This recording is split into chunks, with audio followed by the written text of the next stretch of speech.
was in school. I had a friend that was doing it, and we were both studying geology. So, took me out and tried it, and said, "Yeah, I like this. I like climbing like this. No ropes, no gear, just chalk bag and shoes, and that's it." So, yeah, definitely like that a lot. I do a lot of core exercises. We do finger strength exercises, just hanging there, and different types of holds, some with just two fingers, some with just a little bit of your fingertips in there, um, pull-ups and things like that. So do that about 2 or 3 times a week. And there's a climbing gym here too, so training there. I mean, sometimes it takes a long time, You're working the climb section by section until you get to the final climb. So sometimes I only work one move for the whole day. And then when I get that figured out, I'll work on the second move. And then, finally I'll get it in two pieces, and that's when I know that I'm about to, I'm gonna finish it soon. And so when I do finally finish it, yeah, it's the best feeling ever, because it's something that you thought wasn't possible at one point, and then you did it, so yeah, it's a great feeling. If you're on a climb that's really tall, you have to think positively, you can't second guess yourself, because the moment you do, that's when you slip off, you start to sweat more. But if you're mentally strong and you're telling yourself, I can get that next hold, it's right there, and you're more likely to get it. So I think it is something that helps you with mind control, because sometimes before a climb I get really nervous and my stomach kind of feels like there's butterflies in it, and I have to calm myself and just stop thinking about finishing it. Instead, I'm just thinking about the next hold, which is what I need to do.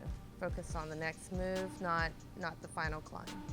It's definitely helped me out at work. It's given me, confidence, and at work there's a lot of problem solving, and that's what I'm doing with climbing. So at work, we break it down by piece in order to get to the finish line. Similar.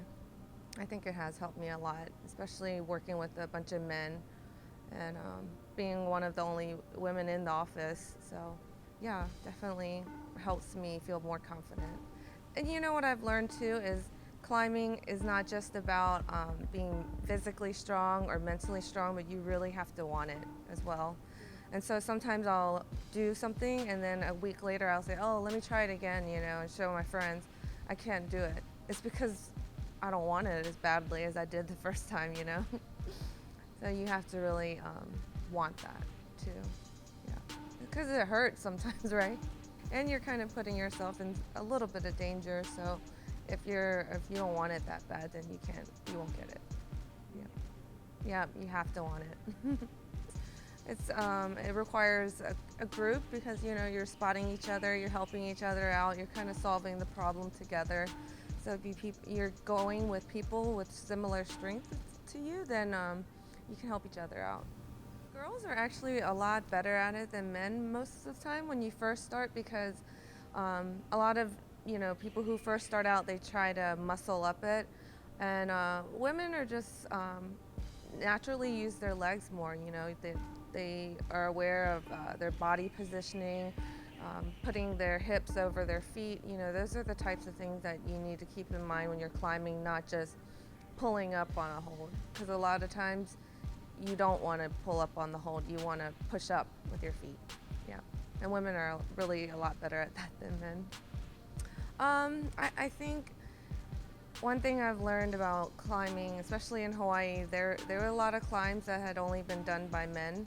None of the women had done it, and some of us thought that it was a height thing, it was a strength thing, but it was more just going out there week after week, trying it over and over and over until you figured it out. And maybe you do it a little differently from the men, but you can still do it. So